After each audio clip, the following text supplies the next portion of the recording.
Hey, it's Andrew back here at BTO Range in Conroe, Texas. And we've already done a video on the Ruger Single Six before. Check that out on our page.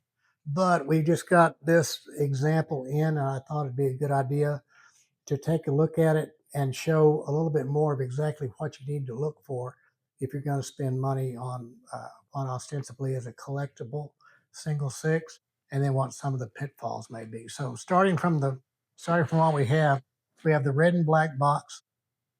And Ruger boxes, unlike Smith & Wesson boxes, Ruger boxes vary by model from this time frame. So they would use this red and black box for the single sixes for a period of years, and then sometime later it would show up in a double action revolver model of this box. I mean, there were a couple of different variations, and there is ongoing research about the use of Ruger boxes, but it's not very well documented, I think, even at Ruger. So this particular box, is correct for the Ruger single sixes from the 50s through the 60s, and the serial number on this gun is 1962.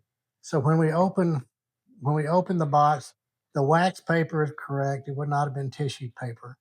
And we have an old model single six. And by old model, I mean that we have the not the transfer bar. We have the half cock notch similar to a Colt, and we can clear the chambers this way.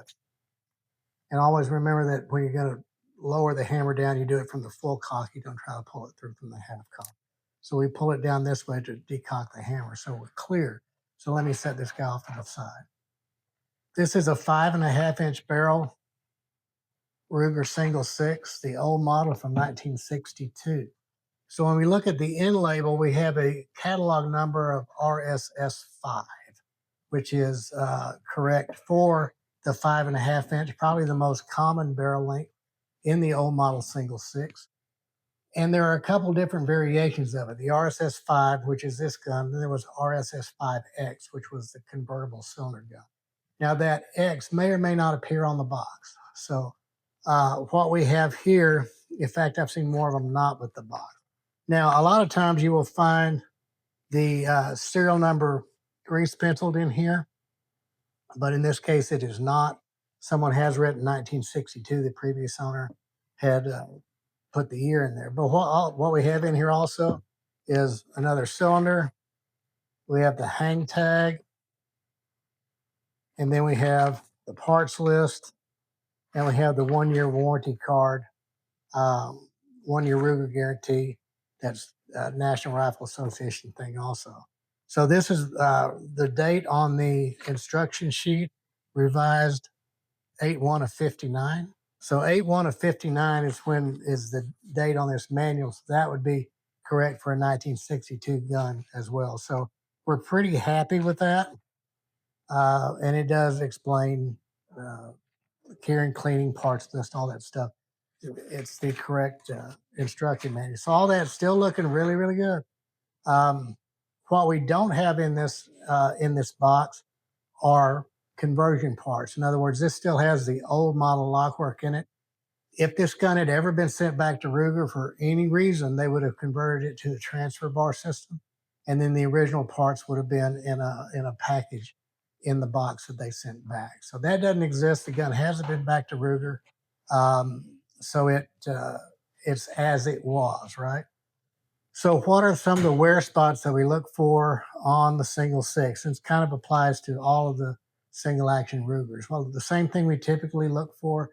We look for the condition of the bluing and the rust and all that, but pay special attention to the sides of the hammer on the Ruger pistols. These are polished bright. They're not coated in any way. So it's very common for them to discolor or have rust or what have you on the sides of this hammer, and this one doesn't have that. So it's really nice condition. Screw heads are not boogered up, so nobody's been in this gun. We don't believe anyone's been in this gun. There is no holster wear to the leading edge of the ejector rod housing or on either side of the barrel.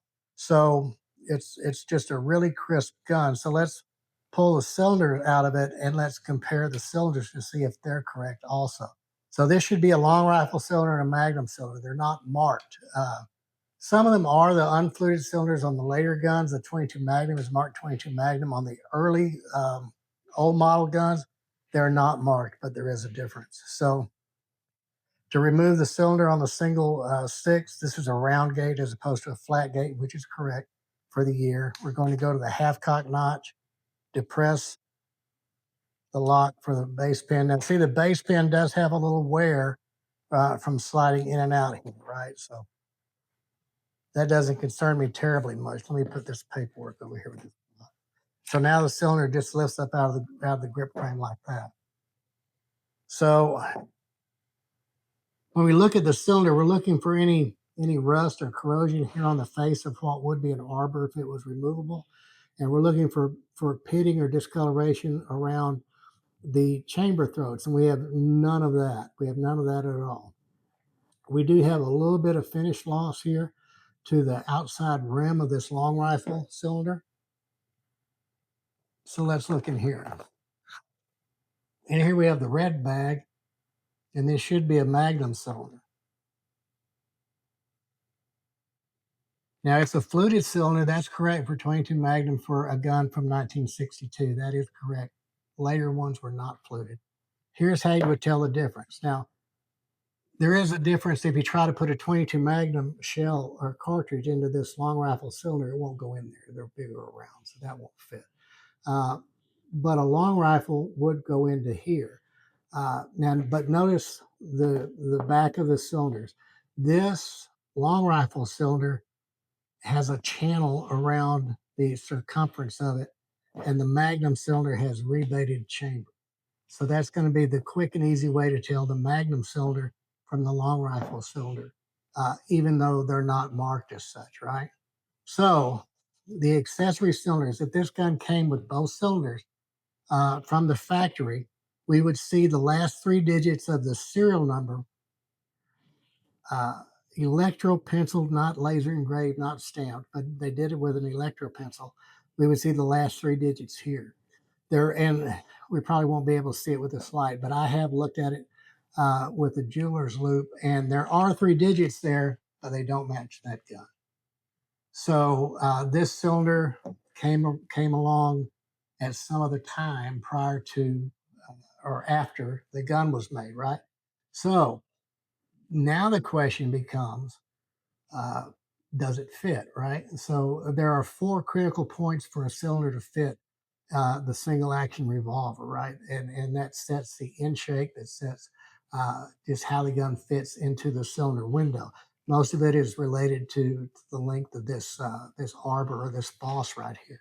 So, and to be fair, I've already done this to make sure it worked, right? So we're going to try to install this Magnum cylinder, and it does fit right in there, fits smoothly.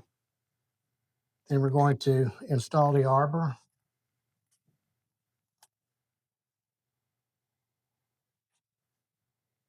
Yeah, and without a feeler gauge, just going by eye, we have a fairly correct barrel cylinder gap. So I'm comfortable that this this cylinder was fitted correctly. It was not fitted at Ruger because if it was after the conversion to new model revolvers came about, the lock work would have been changed. Because if you would have sent this gun in after 72, um, Ruger would have changed the lock work on the revolver and sent you the old parts back. That didn't exist. It's still old model. So if Ruger did it, they did it. They did it quite a while ago. But or if somebody did it, they did it. They did it right. So so we're happy with that. Would I be happier if those numbers matched? Sure. But I don't think that it's not going to hurt it all that much because it a really is a nice setup. So the security, the single six that we looked at before had wear, had a lot of other things. So how would we value a setup like this with the box and the paperwork and an extra cylinder, even though it's not precisely the correct cylinder? Uh, all day long, it's a $500 bill all day long. I think that would be a very reasonable, if not good, retail pricing for this unit. Again, For YouTube purposes, this gun is not for sale, and by the time this video is posted, it'll probably be sold anyway. So we're not trying to sell it on YouTube, just so you know. But I think that if you start getting these little wear marks like the holster wear, you start getting the cylinder ring and the cylinder line on it, prices go down quite a bit. And without the box, it may actually, with the box and paperwork, it may squeak over 500 um, to somebody that really wants one. Now, having said that, this particular 5.5 inch old model single six is literally the most common one that you're going to find. It's not a lightweight. It's not, and it doesn't have all those niche collectible status that some other models of the single six have. That can go considerably higher than that money.